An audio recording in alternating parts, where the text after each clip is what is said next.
Booka 600, what's going on, bro? What's up, buddy? What you doing? Taking it easy. Glad that we finally get a chance to catch up with each other, have this conversation.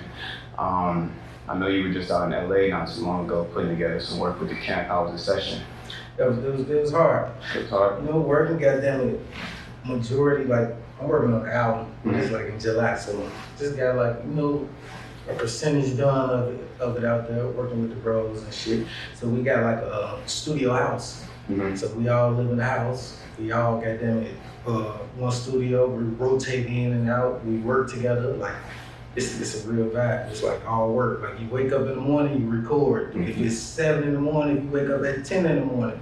You always available to walk in there and record what's on your mind at the time. So, that's tight. So it's kind of like a little gauntlet that you're going through at a time sometimes, like when you're in the camps with the whole crew, because everybody's challenging each other and trying to get a little bit better. Yeah, that's tight. Helping, competitive, all that, like all in one.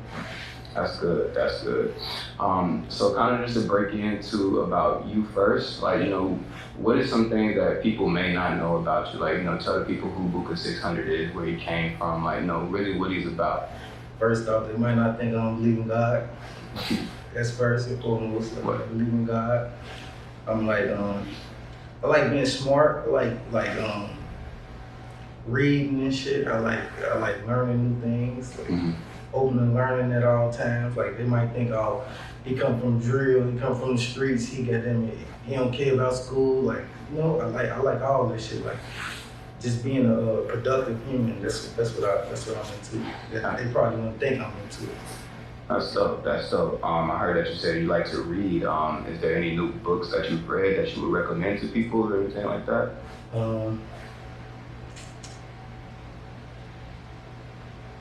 And it doesn't have to be anything new, just something that, you know, that spoke to you over time, or like one of your favorite books. See, people, I wouldn't say, like, when I say reading, I ain't saying like I'm into all the, not even like 48 Law, like all the knowledge type books. I read stuff like Hunger Games, shit like that. Like, it's still learning though. There's words in there they use, it's all type of shit they use in there. They use the same shit in the other books, but like, just like books like that, Hunger Games for one. Like, it's a lot of them though. Like, I just can't think off the top of my head, but if they give me time to think, like, I can tell you that.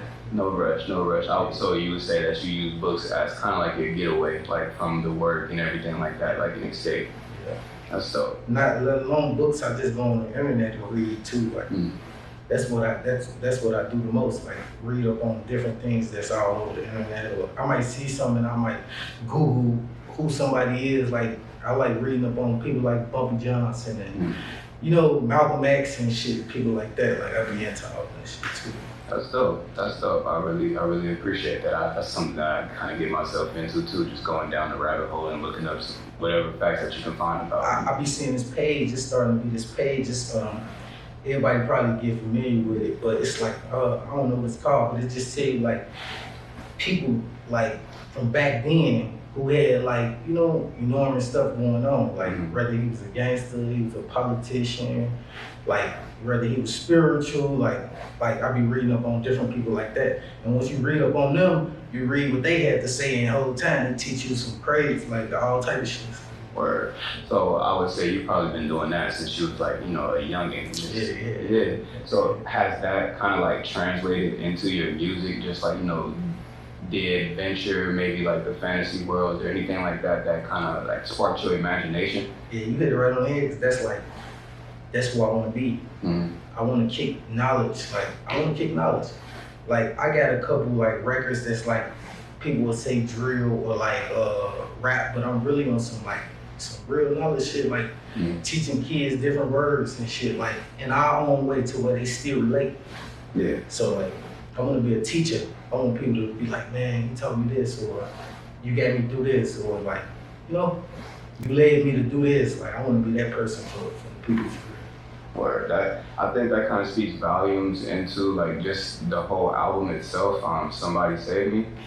Just from the title, like it seems like it's one of those things that people could relate to just by the way that you are in your mannerisms. Like, you like to learn, you like to do those, but sometimes they're the most difficult things for us to do. Yeah. So can you kind of just like break down the album for me, maybe like how you came up with the title of it and then just like the track list? Alright, so people would think my album is like pertaining to me Mm-hmm. all the way. Like a lot of it is, but like a lot of it ain't.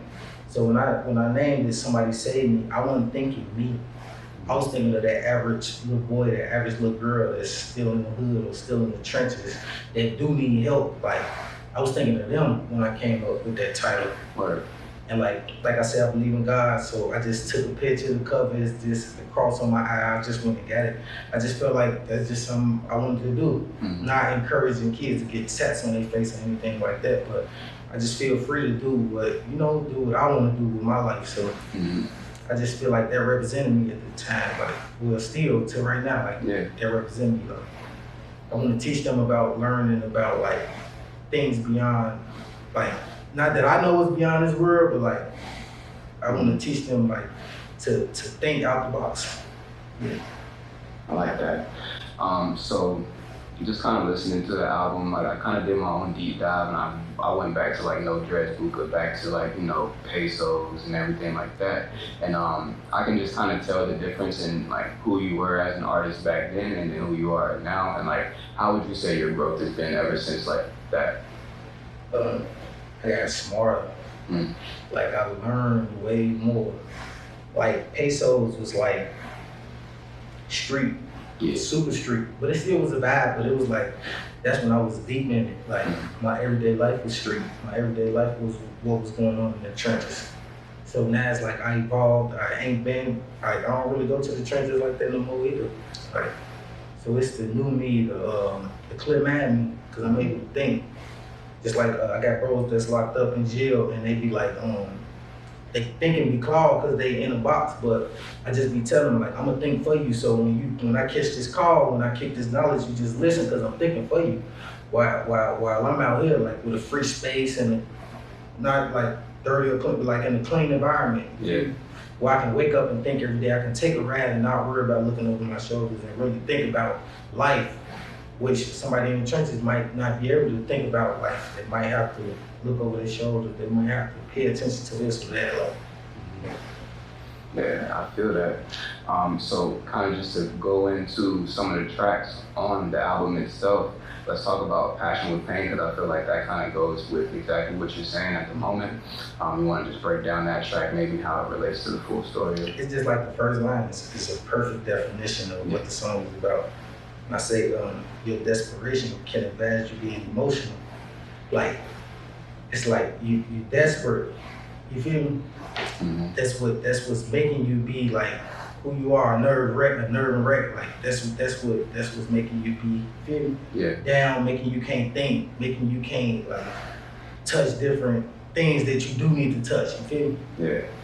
So yeah, passion with pain, just like I'm mixing the two. Like even though I'm down, I'm gonna take this down and I'm gonna make it good because I'm gonna mix it with some good. Like, Yeah. I'm gonna make everything better just with my wrongs. Like, and it's a real soulful vibe within the song, so I can definitely see like, what you're saying. Like, you wanted to bring enlightenment, bring people up with that. So like you gotta show them how you feel. Telling them you can take the bad and make it good. Like, just mix it. That's all you gotta do. You can't take bad with bad and make good. So you gotta mix it. This is shit like science for real. Definitely, I agree. To break into another track on the album, No More Feels. No More. It kind of feels like a trench story. Where were you when you recorded that? Like, kind of what mindset were you in at that time? I was in a woken mind state. Like I woke up like I don't want to do this shit that's holding me back. Like just I say weed for instance. Like weed is not a bad thing, but at the same time it can be a bad thing.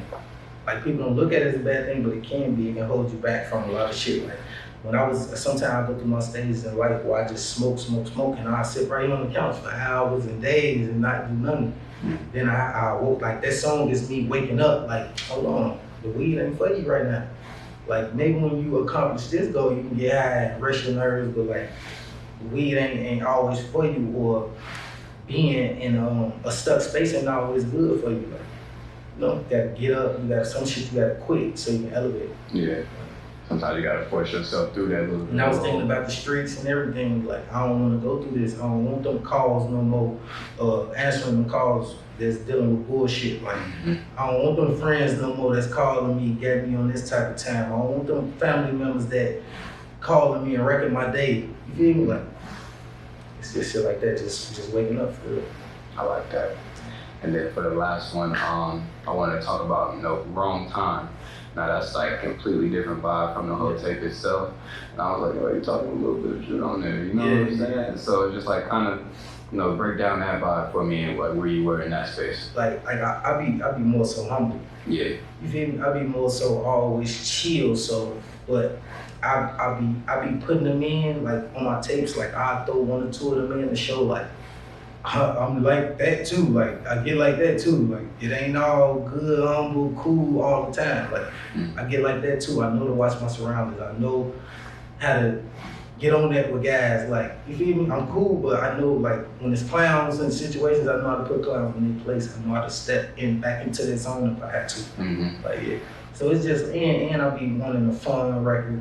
You feel me? Because I know like everybody don't want to listen to peacemaking and the elevation. They don't want to listen to that all the time. So if I can get on that fun record just to keep them entertained to where they can keep listening to the smart and intelligence and shit. But if I can keep them doing that, then yeah, I'm gonna keep adding a fun record in there. That's gonna bring the what we'll say knuckleheads, or that's gonna bring the people who got them in, not lost, but people who got them and go off that type of time. That's gonna bring them into our world to make them, calm. So now like, oh shit, I can be like this, he like this, and he like this. So I can really be both. Like, I ain't always gotta be like savage, you feel me? Like this is real savage that can step out that box. Like that's smart. That's real. Like you gotta be able to balance. Like that's the biggest thing in life. Or you either put everything in one basket and then you take it all out at the same time. So it's just like growing up. Just was like growing up when I was growing up and shit. Like I was bad. Like I was a bad kid, but my mama couldn't really speak on me being bad because guess what? My grades was good. I was I wasn't disrespectful at home. I wasn't that bad like to where she gotta be like, hold on, you tripping. I was just bad in my own sense. Like on my own time. Like, yeah. So I guess we can kind of take that into like, how was it for you growing up in Chicago as a youngin'? You were a little bit of a bad kid, but everybody has that phase. Yeah, and I want to say everybody go through stuff. So me and my family went through things, but at the same time, my mama worked hard. So I can't be one of them kids that come on here and be like, or one of them guys that come on here and be like, oh, we ain't have cereal or we didn't have a bed to lay in. Nah, I want that. Yeah, I grew up in the worst environment like there is for real. But at the same time, when I went home, I did have. Yeah, that's good. Shout out to Mom Dukes. Yeah, for sure. For sure. Number one, for sure. So I know, like, since you've been with OTF and everything like that and doing the music and getting out there, I'm pretty sure you've been touring. So, like, what cities would you say are, like, your favorite cities to go to when you step out on tour? I like Connecticut. That's the state, right? So, what city is that? It's in my head. What's probably the number one city? Damn. Well, it's a city in Connecticut that I fuck with heavy. Philly. I fuck with Detroit. I fuck with, of course, Atlanta, New York. Just all them cities. Something like Phoenix. I'm a Phoenix type of guy. Like everybody like LA. I'm not a LA super LA type guy. Like. You feel me? Like, it's more like Chicago, so I keep them neck and neck. LA, Chicago, I keep them like, gotta be on. I can't really super let your head down in them type of cities, so I never really like enjoy being out there. It's just like you kind of get in and get out. Yeah, that's one of them. You get in, you work, you get out. Like ain't no Phoenix, you can go sit at Potbellies or whatever you eat. Like you can go chill. Or like Connecticut, or like you can go chill in a lot of places, but like I fuck with them though. like Connecticut, Philly, Philadelphia. Yeah. I love Philly too. Philly's a good spot to be. That's like New Jersey too. Yeah. New Jersey, Philly, like It's a vibe. Like it's a vibe when you go up there. it's the people. It's the people that like that's the love. That's why like as a whole, like as a family, as the family, like that's why our real supporters and love that for real. A lot of other cities too, don't count them out. Like a million, like a lot of other cities fuck with us too. Yeah. I believe it.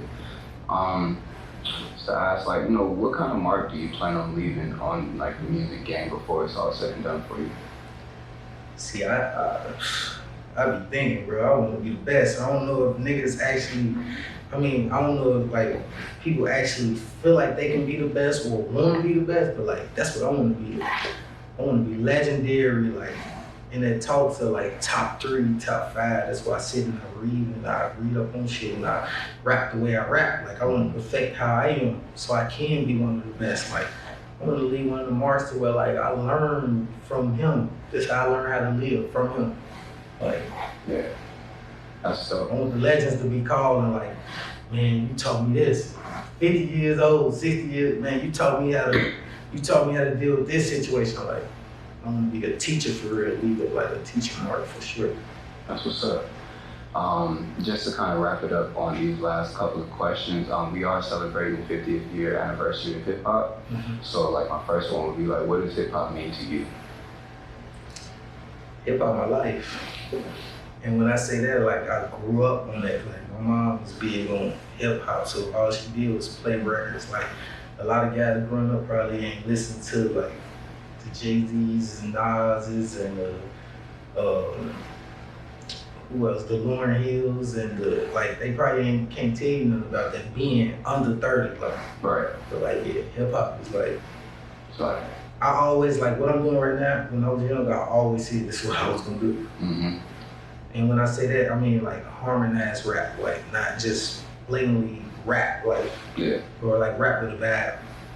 Yo, and he was gonna kind of like push some soul. Because I told myself this is the easiest thing. I just walk down the street and do a little shit in my head, and I be like, it's just easy. Yeah. It's easy for me. Like all I gotta do is perfect it now. I believe that. That's tight. And the last question would be, what was your favorite hip hop moment? Like it could be whether the first time you performed, or maybe you saw somebody perform, or you met someone, or whatever. Like, what was your favorite moment in hip hop?